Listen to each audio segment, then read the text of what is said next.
नमस्कार दोस्तों, आज हम जानेंगे अर्थराइटिस के रीजन क्या होते हैं, अर्थराइटिस को हम किस तरीके से रोक सकते हैं और अर्थराइटिस में कौन कौन से जॉइंट आपके ख़राब होते हैं और उनकी एक्सरसाइज किस तरीके से आपको करनी है। चलिए हम जानते हैं अर्थराइटिस आपको किस कारण होती है और किस तरीके से होती है, अर्थराइटिस किसे बोलते हैं। अर्थराइटिस एक जॉइंट में होने वाली दिक्कत को बोलते हैं, जैसे कि आपके जॉइंट ख़राब हो जाए और अगर जॉइंट में स्वेलिंग आती है, जैसे कि जॉइंट हमारे दो हड्डियों से मिलकर जो जॉइंट बनता है, जैसे कि आपकी जो एल्बो का जॉइंट बनता है, जैसे कि आपकी ह्यूमरस और रेडियल और अल्नर बोन से बनता है। इसी तरीके से जैसे कोनी होती है, इस वाले जॉइंट को हम जैसे इसको हम जॉइंट बोलेंगे। इसी तरीके से हमारे नी होते हैं, जैसे कि नी में जो आपके टीबियल और फीमर को लेकर जैसे जॉइंट बनता है, उसे हम नी बोलते हैं, नी जॉइंट। इसी तरीके से काफ़ी सारे जॉइंट होते हैं, हिप जॉइंट और आपके जो शोल्डर जॉइंट, जैसे शोल्डर में क्लेविकल और स्कैपुलर और ह्यूमरस से मिलकर जो जॉइंट बनता है, उसे हम जॉइंट बोलते हैं। इसको ख़राब करने वाली चीज़ होती है, जैसे कि आपकी जैसे एज बढ़ती है, एज बढ़ने के कारण आपके जो जॉइंट में साइनोवियल फ्लूइड कम हो जाता है, उसके कारण भी जॉइंट में स्वेलिंग आना स्टार्ट हो जाती है। और भी कई सारे कारण होते हैं, जैसे कि आप सॉल्टी खाना या जंक फूड ज़्यादा खाते हैं, उससे आपका यूरिक एसिड बार बार बढ़ता है। यूरिक एसिड से भी आपके जो जॉइंट होते हैं, आपके उसमें यूरिया भर जाता है और आपके जॉइंट को ख़राब कर देता है। और इसमें आपकी विटामिन डी की डेंसिटी के कारण भी अर्थराइटिस होने के चांस होते हैं, दर्द होते हैं। और जैसे कि इस जॉइंट में अकड़न आना स्टार्ट हो जाती है, स्वेलिंग होती है। स्वेलिंग को किस तरीके से आपको कम करना है, लास्ट में हम बात करेंगे उनकी एक्सरसाइज के बारे में। एक्सरसाइज अर्थराइटिस में किस तरीके से करनी होती है। सबसे पहले हम बात करते हैं जॉइंट कौन कौन से इसमें ख़राब होते हैं, जैसे कि आपका शोल्डर जॉइंट है, आपकी रिस्ट है, आपकी जो स्पाइन है, हिप जॉइंट है और नी जो जॉइंट है, इसमें सबसे ज़्यादा उसमें चांस रहते हैं ख़राब होने के।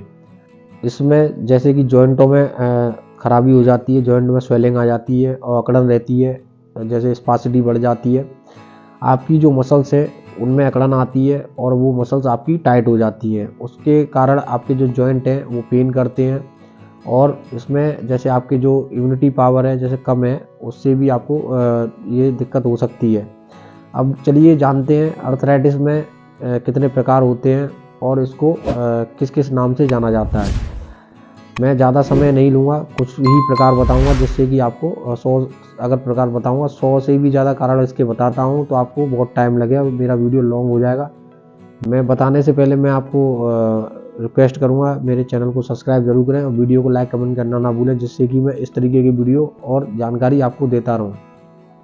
चलिए जानते हैं अर्थराइटिस में कितने प्रकार होते हैं। जैसे 100 से भी ज़्यादा इसके प्रकार होते हैं। और जैसे कि ऑस्टियोआर्थराइटिस, इसमें आपकी जो जैसे चोट लगने के कारण जॉइंट जो ख़राब होते हैं, उसके कारण ये ऑस्टियोआर्थराइटिस होने के चांस रहते हैं।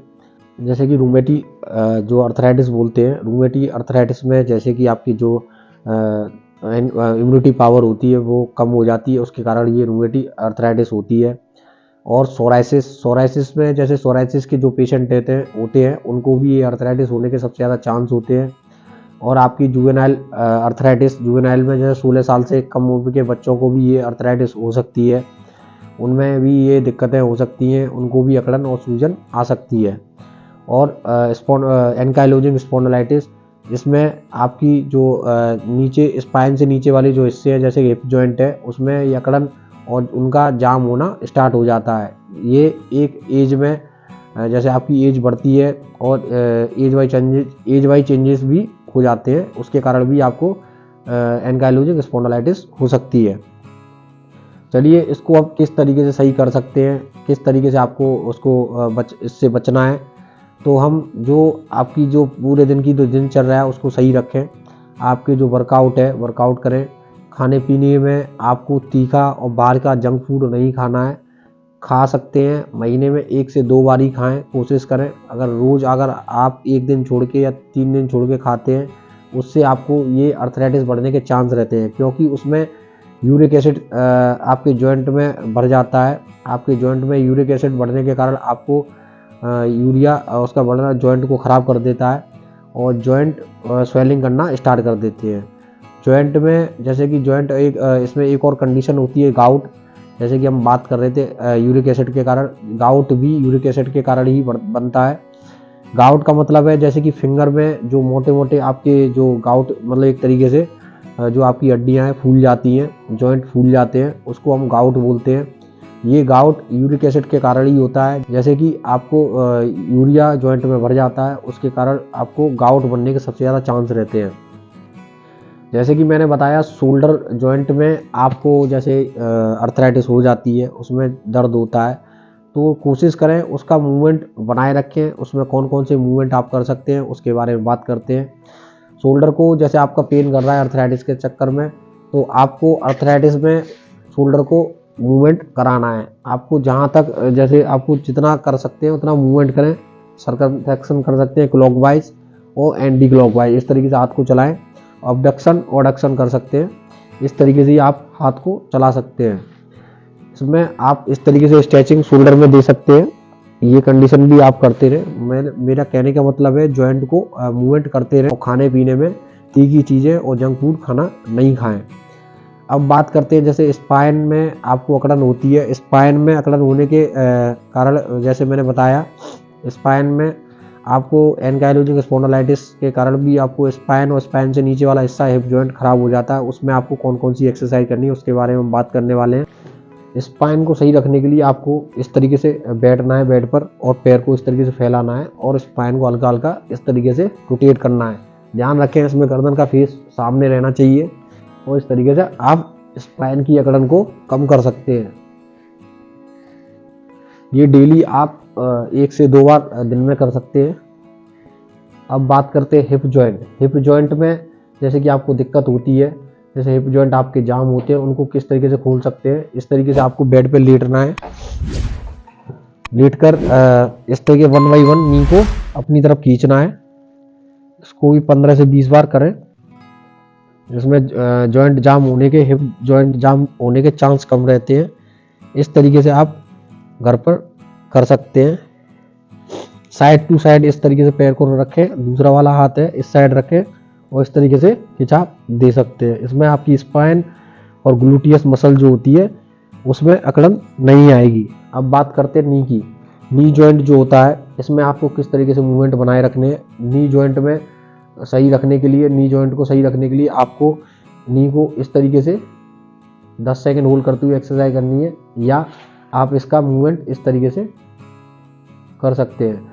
जैसे आप सोते हैं, सोने के बाद जैसे घुटने रखे नहीं जाते हैं ज़मीन पर, तो आप उसको सबसे पहले इस तरीके से मूवमेंट करें। फ्लेक्शन एक्सटेंशन कर सकते हैं। उसके बाद सर्कमफ्लेक्शन, नी को इस तरीके से घुमाएं, दोनों घुटनों को इस तरीके से घुमा सकते हैं।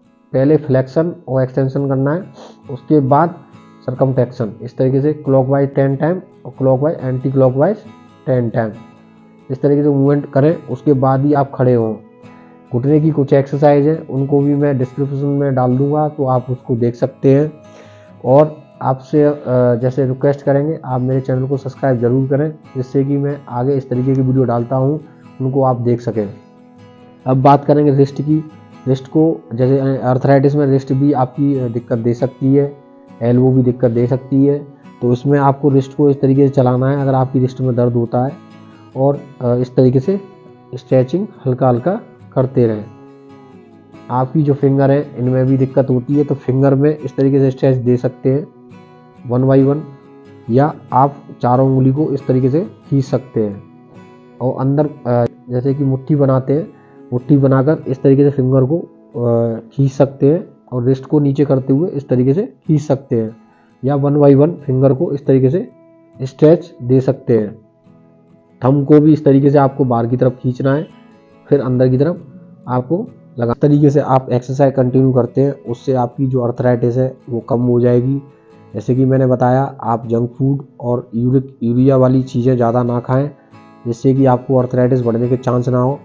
और ज़्यादातर लोगों को इस समय मसल्स की प्रॉब्लम सबसे ज़्यादा हो रही है, वो भी आपके जॉइंट ख़राब सबसे ज़्यादा करती है। अगर आपकी मसल वीक रहेंगी तो आपके जॉइंट जल्दी ख़राब होंगे।